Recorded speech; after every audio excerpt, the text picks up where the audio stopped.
Fira, kemaslah sikit dapur tu. Sinki tu kalau cuci pinggan, kan? Makanan tu kau kena ambil bersihkan. Itu pun tak tahu nak buat ke? Ma. Memang biasalah, rumah baru kan. Take time sikitlah. Rumah barulah kita kena jaga dari awal. Kena ada disiplin. Jangan jadi pengotor. Boleh buat tak? Dan awak tahu tak sekarang dah pukul berapa? Takkan nak round satu kawasan ni buat spot check? Saya nak ajak menantu saya. Awak kenapa? Bisinglah. Kata saya lah rumah anak saya. Saya dah bagi tahu benda-benda yang betul. Supaya dia betulkan bini dia. Jadi orang yang betul. Tak adalah bersepah, berkeladak. Nak jaga anak saya. Tapi tak tahu nak buat apa-apa. Saya tak suka tengoklah. Jamban berkeladak. Bila air berkeladak, apa tu? Ma. Dan besok saya ada golf game dengan klien. Main golf tu awak bukan saya. Saya nak tidur sini. Dan awak jangan buat perangai. Ni rumah dia orang. Kita balik tidur rumah kita. Saya tak nak tidur sini. Ma. Is bukan nak cakap apa, Ma. Tapi kan, Is tak nak bersubahat. Tak baik dosa, Ma. Sebab Is biarkan Mama dan Papa terpisah untuk malam ni. Takut, Ma. Nanti Is pun tanggung dosa. Tak nak, Ma. Takut. Gampang kan?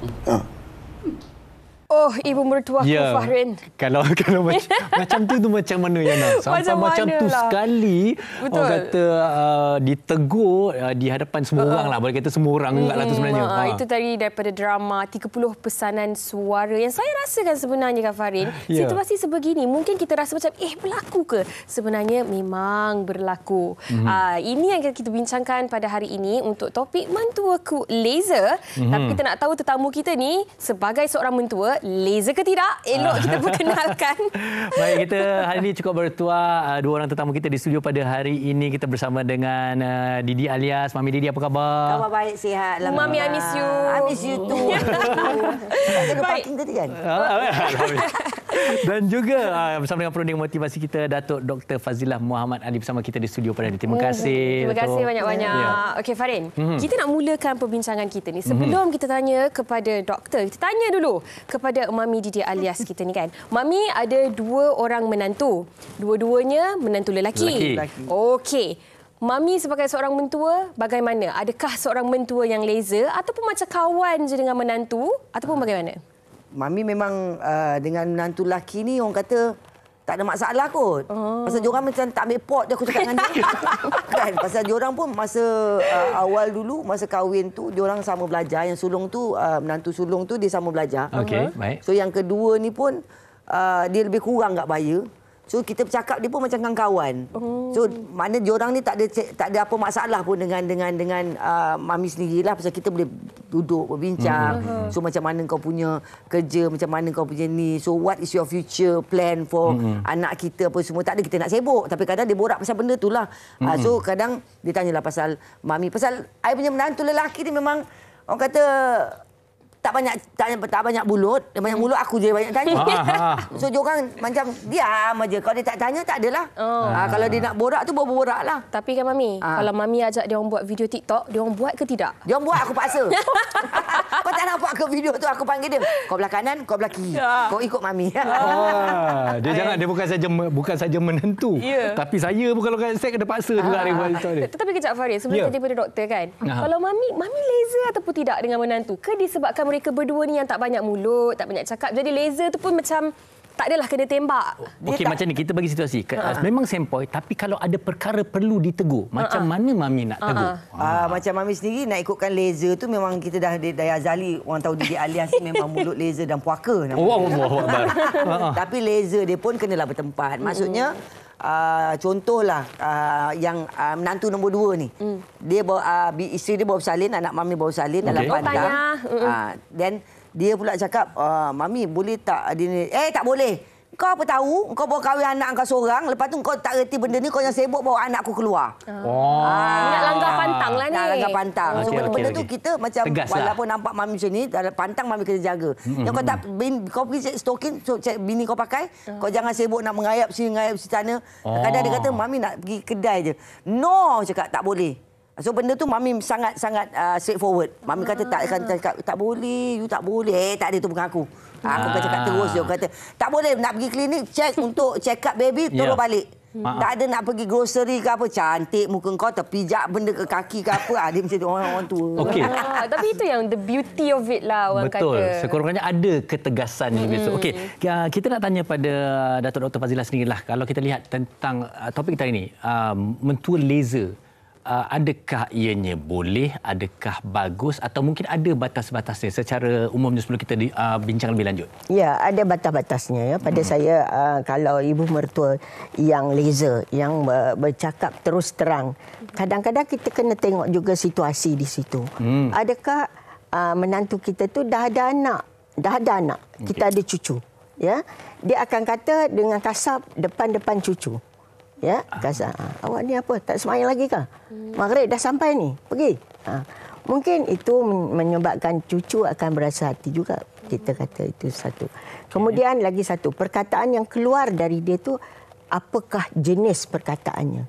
Ada yang berbagai-bagai, ada yang kasar, ada yang suka mencarut. Ada yang suka kata yang bukan-bukan dalam bahasa Inggeris. Mungkin dia ingat menantu tak tahu. Ada yang kata kadang-kadang menantu ni masak tak sedapnya, masinnya apa. Itu pun juga menyentuh hati. Kita kena jaga kedua-duanya. Menantu. Kalau menantu perempuan. Kalau menantu lelaki. Kalau sekiranya first time menantu tu datang bawa kereta mini minor. Padahal mini minor tu mahal kan.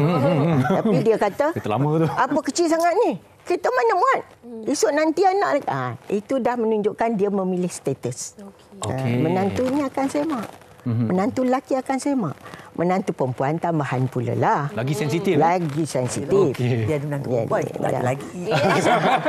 Doktor 2 orang menantu. Saya 2 orang menantu perempuan. Belum lagi menantu lelaki. Okey. Tapi menantu perempuan lalunya kita perlu berlembut. Kita tahu hati mereka. Dan suami-suami perlulah cerdik. Ya, perlu pandai. Okay. Mak saya tu tak pelajaran tinggi macam awak. Dia tak reti nak cakap ni. Dia ni dia biasa dengan keadaan tu sejak dulu lagi. Sejak awak tak ada lagi saya pun dah kena laser teruk sangat dah. Ya, kena ambil hati isteri. Ya, jangan terus kata itulah betul lah tengok mak aku kata apa. Tak boleh masuk itu yang buat isteri terluka hati sebenarnya tau. Betul, sebab kadang-kadang selalu kita dengar orang cakap menantu mengambil hati mertua. Tapi jarang-jarang juga kita dengar macam mana sebenarnya mentua nak menjaga hati menantu-menantunya. Tapi kalau macam Mami kan, Mami cakap Mami ada 2 menantu lelaki, belum lagi ada menantu perempuan. Mami rasa ada beza ke sebenarnya menantu lelaki dengan menantu perempuan ni? Dan Mami dalam orang kata nak menanti dan menunggu kehadiran menantu perempuan ni. Betul. Kan? Macam mana Mami? Dia nak menunggu pun yang lelaki yang atas tu, nombor 2 tu dia 28. Pun tengah menunggulah ni. Yang kecil sekali 8 tahun. Lama nak tunggu kan, panjang umur insya-Allah. So memang menunggu yang menantu perempuan. Pasal kita perempuan ni macam inilah doktor cakap, perempuan ni dia sangat sensitif. Betul. Kadang tercakap dapat pula kita keluarga orang memang pitching bukan rendah. Pitching buka pintu atau pintu, nampak bayang je pitching dah maksimum dah bagi. Especially mak Mami sendirilah. Dia kalau kadang dia dah kita adik-beradik ada 7 orang. So dengan menantu perempuan, menantu lelaki. So yang lelaki ni lain nak pitching dia, menantu perempuan lain nak pitching. Kadang-kadang kita rasa macam kakak ipar aku ni okey ke? Pasal masa awal dululah, masa baru mengenali orang Melaka ni, dia punya peti dia bagi macam-macam periuk tu dia letak atas kepala dah sumbat terus. So bagi Mami, kita nak terima menantu perempuan, kita pun kena jaga benda tu. Macam anak sendiri, macam dia ikutkan dia orang luar dan dia bukan, insya-Allah kalau dijodohkan, dia bukan orang Semenanjung. Jauh. Dah ada hini dah. Macam tak tahu bila dah. InsyaAllah kalau diizinkan. So, keadaan dua lokasi yang berbeza ni, kita kena ada juga belajar. Maksud kadang diorang ni daripada keluarga yang cakap pun kadang tak dengar. Sampai kat keluarga kita pula, dia punya putih beliung tak tahu macam mana. Adakah dia serasi tidak dengan kita. Kadang-kadang cakap, "Dan kau minum apa tu? Makanlah." So bagi diorang kata, terkejut dia tiba suara aku. Dia datang, Mami Assalamualaikum. Maksud nipis je suara dia. So environment tu kita nak suara juga penting. Memainkan peranan. Peranan penting. Itu terutama dapat menantu-menantu yang baru yang akan terkejut besar. Ya. Itu je kata. Especially bila dia baru kawan-kawan, dia baru nak mari datang baru jumpa sekali. Ya Allah, ya. Sebab itu kita orang Melayu banyak cerita yang ada ibu mertuaku ataupun mencintai 7 hari something. Follow lah tu. Atau monster in-law. Monster in-law.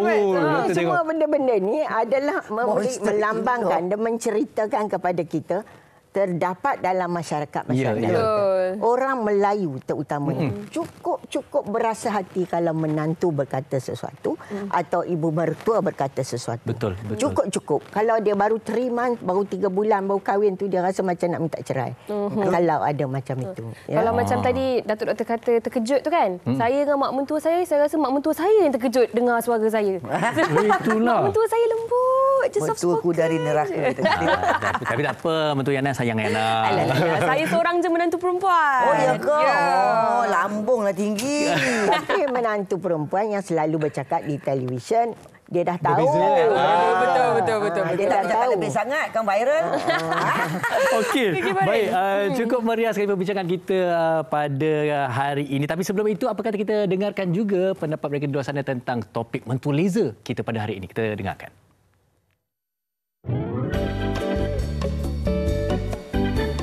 Macam saya, Alhamdulillah saya diberikan mak mertua yang baik, yang bukanlah jenis mulut laser atau bercakap lepas.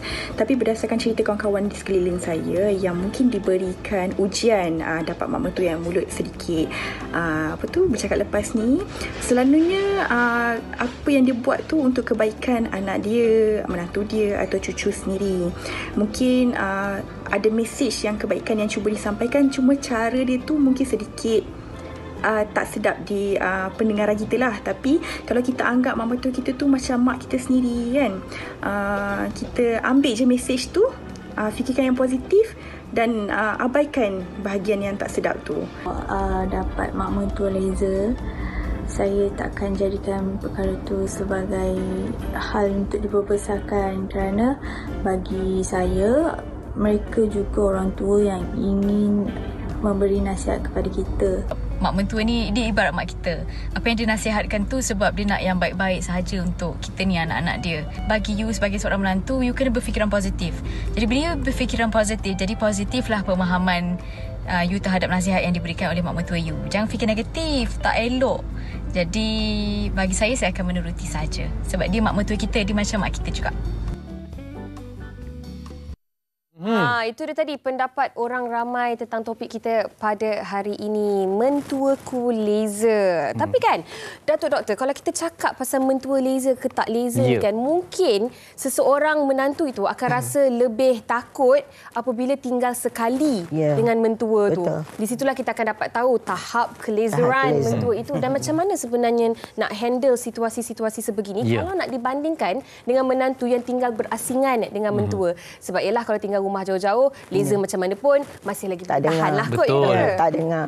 Silakan Doktor. Tapi dalam hal ini, dari bangun pagi sampai tidur, dia sentiasa bertembung dengan ibu mertua je. Di dapur masak, di tempat tengok TV sama-sama, makan sama-sama, semua 24 jam dengan mak mentua. Selagi mak mentua tu tak keluar sembang dengan kawan-kawan dia di luar, selagi itulah dia dah gelisah.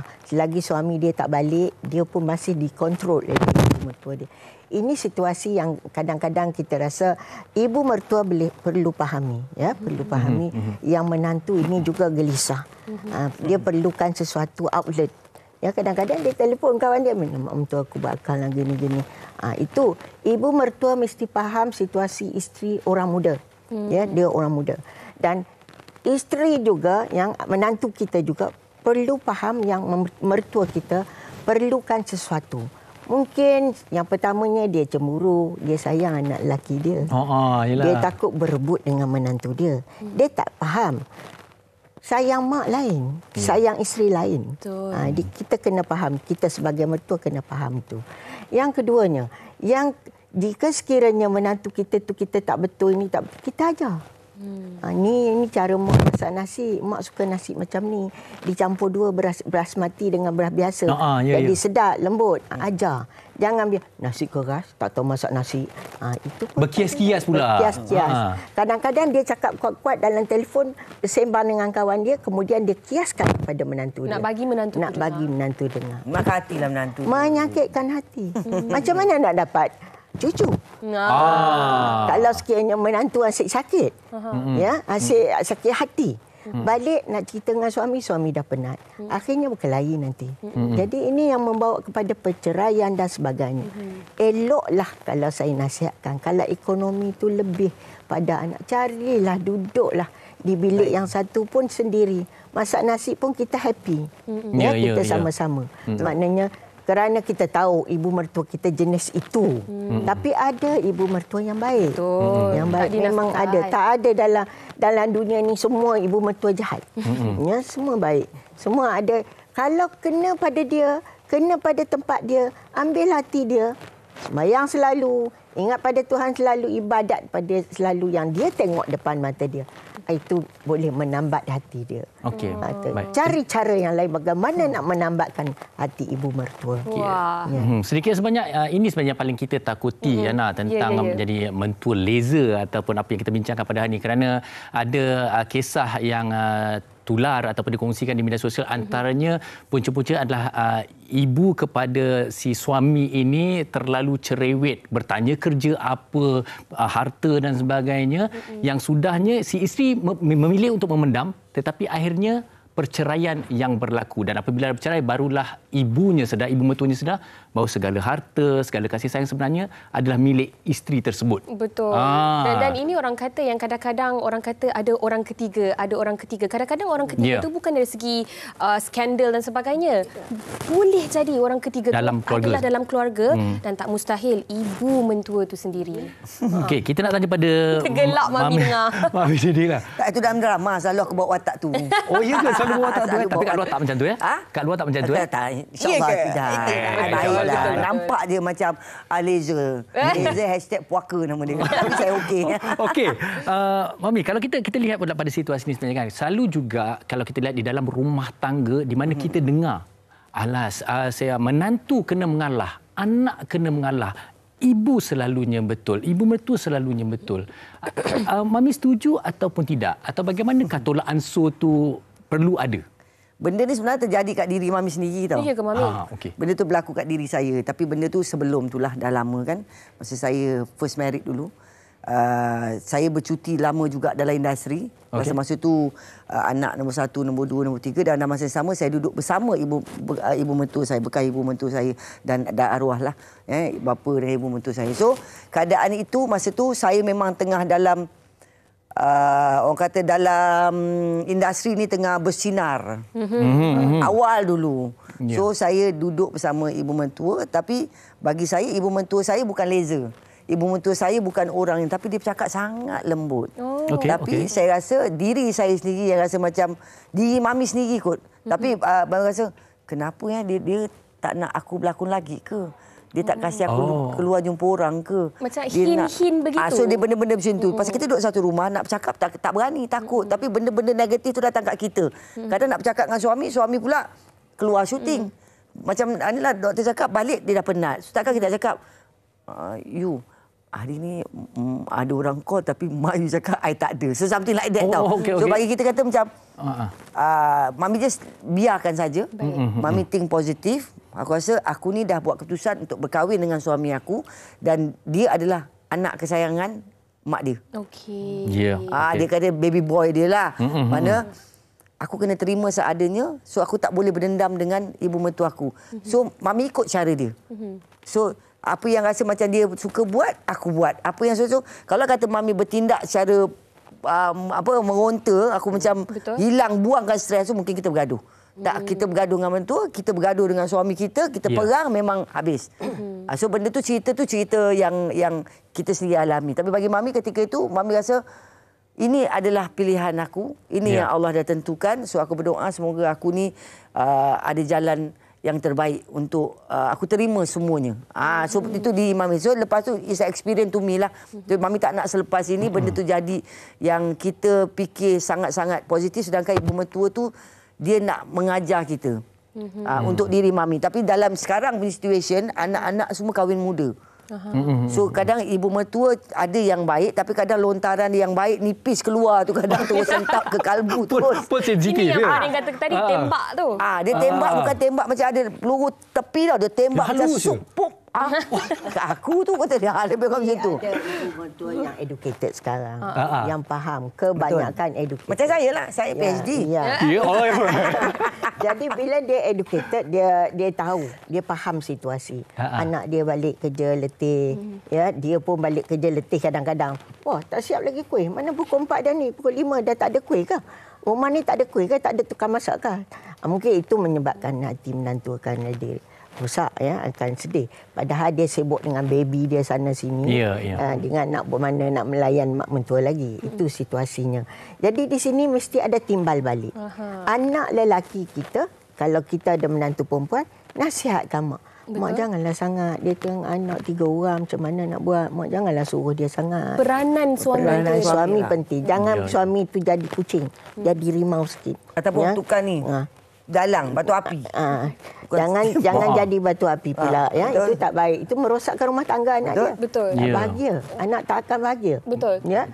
Kalau ibu mertua tu asyik cocok anak dia. Isi awak buat apa? Duduk saja. Asyik terkangkang depan TV tu. Tengok TV saja. Habis-habis dari satu story ke satu story. Apa dia buat? Katil pun tak kemas. Itu dia cocokkan. Cuba suami nombor 1 peranan dia. Dia sebagai imam dalam rumah itu, sebagai ketua. Bimbing. Mak macam ni. Bawa mak dia masuk bilik ke atau jalan-jalan naik kereta dengan mak dia. Bagi faham. Bagi mak dia faham ini. Lepas tu cakap pula dengan isteri dia. Mak saya ni orang kampung, tak pandai. Biar dia rendahkan mak dia. Jadi dengan cara itu pun rasa seimbang. Bila seimbang, dia sukalah. Happy lah. Tapi Datuk saya teringat cerita Crazy Rich Asians kan, filem tu. Datuk Michelle Yeoh dalam filem tu kan jadi mak mentua yang sangat strict, sangat lazy sebab disayangkan sangat dekat anak dia Nick tu kan. Tapi kalau kita faham cerita tu sebenarnya, layanan yang diberikan kepada bakal menantu dia ni pun adalah layanan yang diterima dari mak mentua dia sendiri. Jadi dia turun-temurun.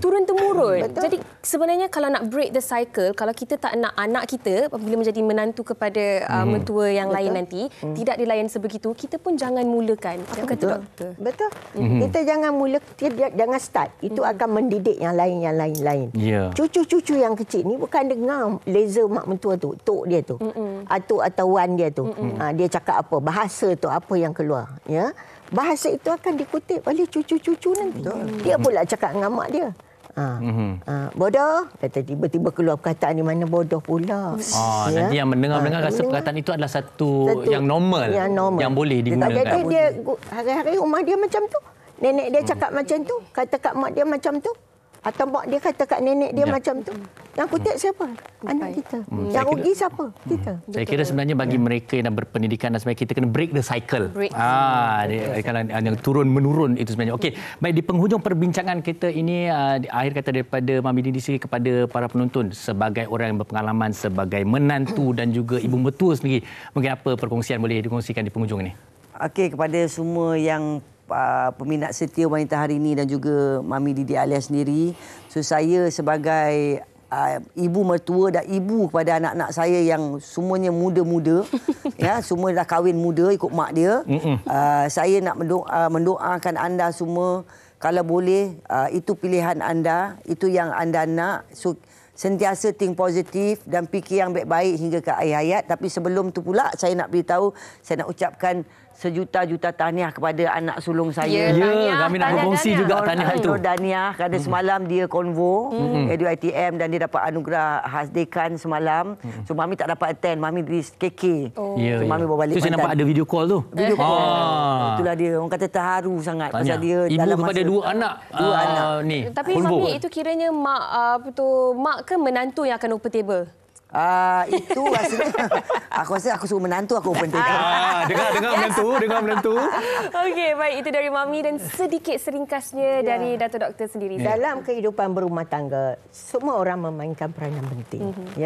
suami, isteri yang baru kahwin, menantu, ya, mak mentua, pak mentua, semua mainkan peranan penting supaya kita dapat menjayakan generasi yang akan datang. Betul. Supaya cucu-cucu kita juga menjadi orang yang bertimbang rasa, bercakap dengan berbahasa yang baik, belajar dengan cara yang baik, mendidik kita yang 4 orang ni, menantu, suami, anak kita, kita dan ibu mertua dan pak mertua ni memainkan peranan penting. Kalau positiflah rumah tangga itu, kalau positiflah kehidupan mereka, kehidupan yang aman bahagia adalah menjadi satu contoh yang baik untuk satu rumah tangga lagi menjayakan rakyat Malaysia. Ya, dan keluarga Malaysia yang harmoni. Betul. Saya rasa itu ringkasan yang terbaik untuk topik perbincangan kita pada hari ini. Bukan hanya suami dan isteri itu yang memainkan peranan, tetapi mereka yang berada dalam institusi kekeluargaan itu termasuklah ibu dan bapa mentua, adik-beradik, ipar-duai dan sebagainya yang memainkan peranan juga. Baik, sekali lagi ucapkan terima kasih kepada Datuk Dr. Fazilah Muhammad Ali dan juga Mami Didi Alias kerana bersama kita pada hari ini untuk topik mentua laser. Semoga bermanfaat untuk kita semua. Banyak lagi perkongsian kami untuk hari ini, jadi pastikan anda terus bersama dengan kami. Jangan ke mana-mana.